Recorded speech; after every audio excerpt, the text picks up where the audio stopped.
Ministria e Shëndetësisë ka reaguar në lidhje me rastin e vdekjes së foshnjës së porsalindur në klinikën e ginekologjisë dhe obstetrikës.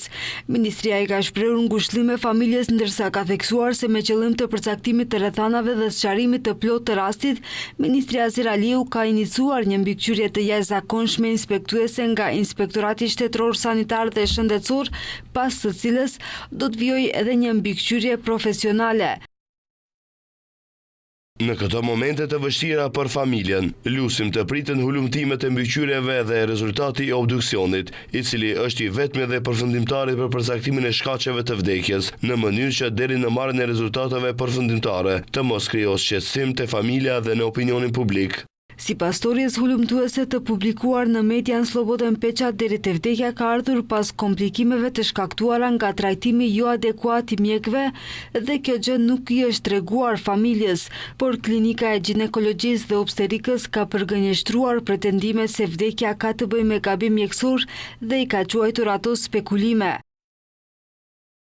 Klinika për ginekologji dhe obstetrik ka një protokoll të përcaktuar me ligje që e ndjekën në rast të vdekjes së një foshnjëje të posalindur. Protokolli parashikon shqyrtimin e rastit nga Komisioni për Cilësi, i cili në këtë rast nuk ka konstatuar ndonjë lëshim në trajtimin e të posalindurit. Hapi i radhës është obduksioni përcaktuar me ligj, i cili në këtë rast ende nuk ka përfunduar dhe përrjedhoj nuk mund të arritet në një përfundim përfundimtar nëse ka ekzistuar apo jo ndonjë lëshim në mjekimin e të posalindurit. Gjetja obduksionale është vetmja dhe përfundimtare në vlerësimin nëse ka pasur ose jo gabim në trajtimin e cilit do pacient dhe njëjta vlen edhe për këtë rast konkret. Në lidhje me rastin ka reaguar edhe Komisioni për Shëndetësi i LSDM-s, i cili kërkoi ndërheqje të menjëhershme të drejtoreshes së klinikës së ginekologjisë Irena Aleksiovska Papestiev për shkak të, siç theksojnë ata, fshehjes së rastit dhe dyshimeve për gabim mjekësor. Prindërit janë të bindur se vdekja ka qenë e pashmangshme, ndërsa dokumentet e brendshme të klinikës tregojnë për lëshime serioze në trajtim,